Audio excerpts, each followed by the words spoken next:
E há, de facto, um desfazamento. Eu fazia esta pergunta porque o memorando da Troika é muito concreto em relação a esta onda de privatizações, esta primeira onda que terá que estar terminada até ao final de novembro e para a qual o Primeiro-Ministro prevê um encaixe de, no mínimo, 7 mil milhões de euros, mas também prevê uma reforma da regulação, essa já com prazo mais alargado até ao final do ano, e cujos princípios gerais apontam, sem dúvida, para um reforço da fiscalização e do poder interventivo do Estado.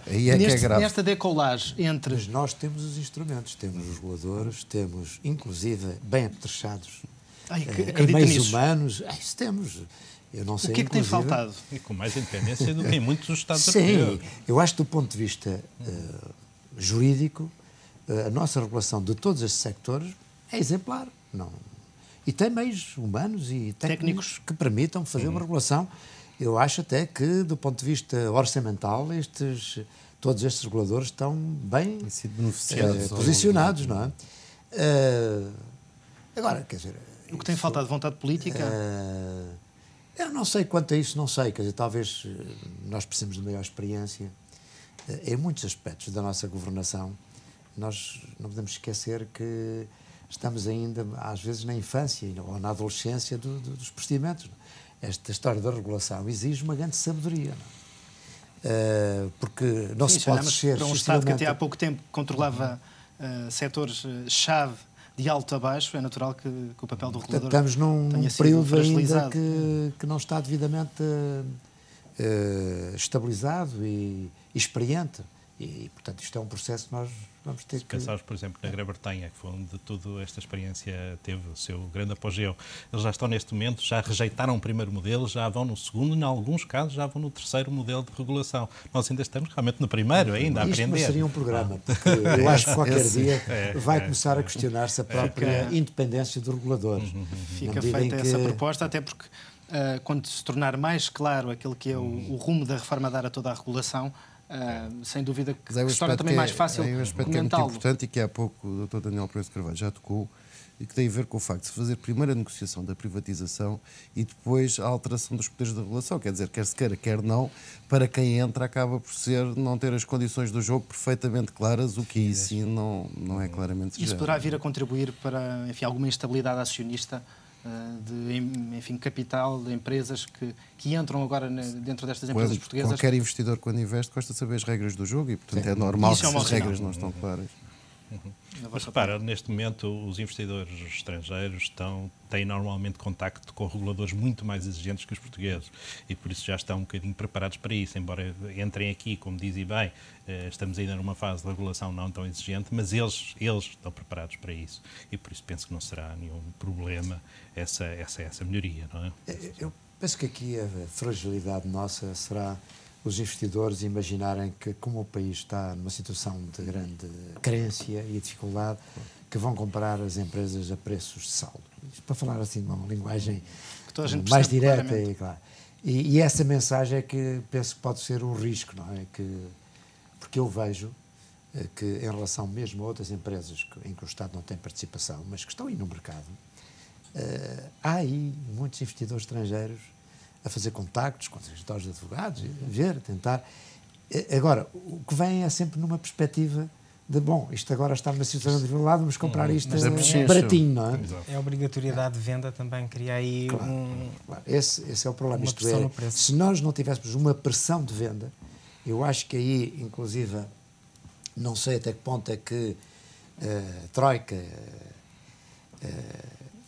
viu a questão da melhor forma para nós. Se utiliza muito, acrescentou Troika à Troika. Exato, quer dizer, com esta decisão. Porque esta pressão é que é o nosso principal problema. Mas também é inevitável, sabemos que não há volta a dar, não só as empresas estão identificadas como o prazo. Ainda assim, o Governo decidiu acrescentar 2 empresas. As empresas não estão totalmente identificadas. Nesta última modificação do acordo, era exatamente foram incluídas 2 empresas. Incluiu-se e depois ainda se pôs um parágrafo a dizer e outras empresas. Para que fique claro, isto é, até há bem pouco tempo o memorando de entendimento não incluía a privatização da Águas de Portugal e da RTP, embora as 2 privatizações tenham sido sufragadas nas últimas eleições. Pedro Passos Coelho e o PSD incluíram esta privatização no seu programa eleitoral. Mais tarde, no programa do Governo, a minha pergunta é até que ponto é que, ao acrescentar estas 2 empresas, acrescentamos também maiores dificuldades, isto é, que acabamos por colocar na linha das privatizações, no momento de instabilidade financeira, empresas que têm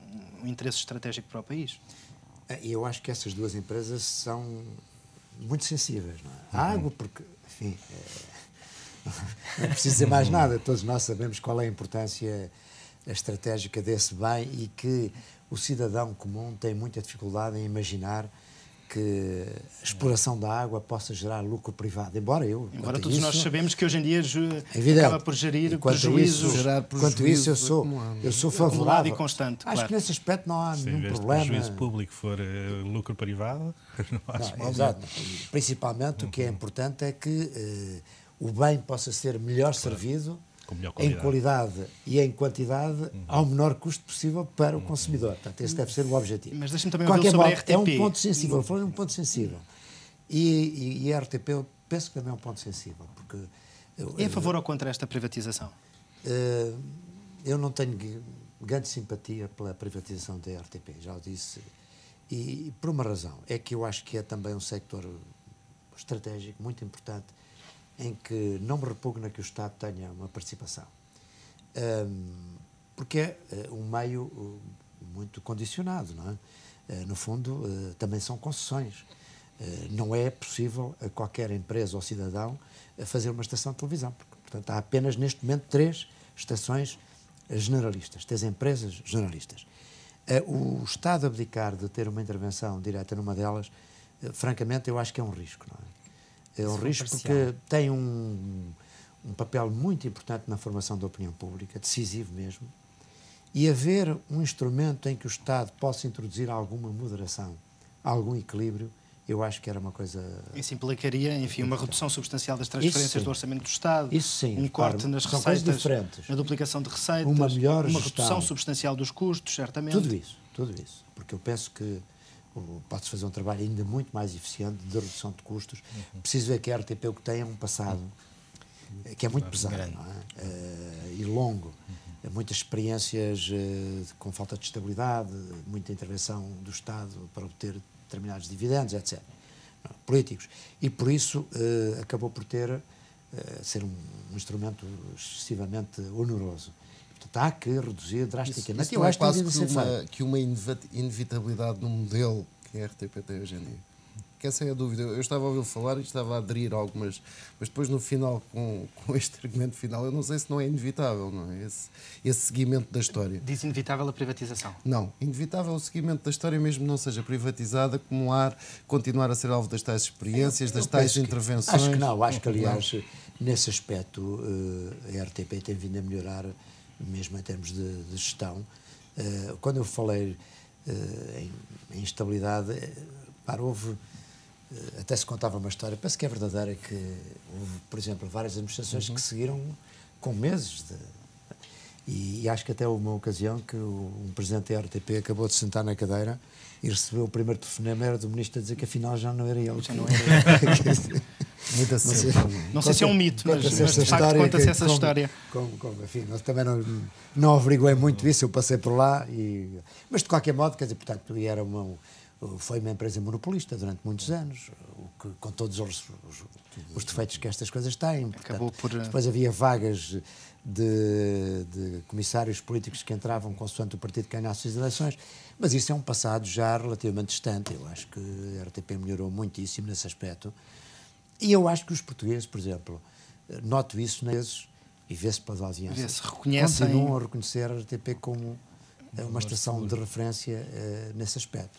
E valeria a pena, também colocou sempre a questão, se um canal, 2 canais, se o canal 2 seria privatizado ou não, se faz sentido ter RTPN, RTP África, eu diria até agora RTP Madeira, RTP Açores... Não, isso... Eu penso que há o RTP Internacional e a RTP África que são muito importantes. Muito importantes.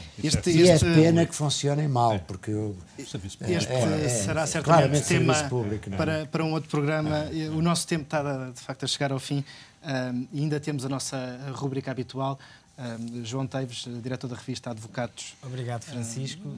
Explica-nos Trago o livro aqui, de assim, hoje. Um livro que é One Nation Under Surveillance, que é de um professor australiano que dá aulas em Nova Iorque e em Singapura, e no fundo trata, enfim, de todas as mudanças, não é só a seguir ao 11 de setembro que temos cada vez mais vigilância, não só do Estado, mas até dos próprios particulares, e que nos cria sempre, enfim, uma necessidade de encontrarmos uma nova relação entre todos estes atores, Estado, particulares, legalidade. Ele é, no fundo, um contratualista, portanto, acredita, no fundo, num novo contrato social. Portanto, não está junto daqueles que pretendem um Estado ultrapolicial e super vigiado, mas também acredita que, neste momento, não podemos voltar a ter, enfim, a privacidade que tínhamos anteriormente. Portanto, é um livro muito interessante. Fica então feita a recomendação para esta leitura. Compete agora agradecer a todos a vossa presença neste primeiro Direito a Falar. Na próxima semana regressaremos com um outro tema, mas com o princípio de sempre, o direito a falar.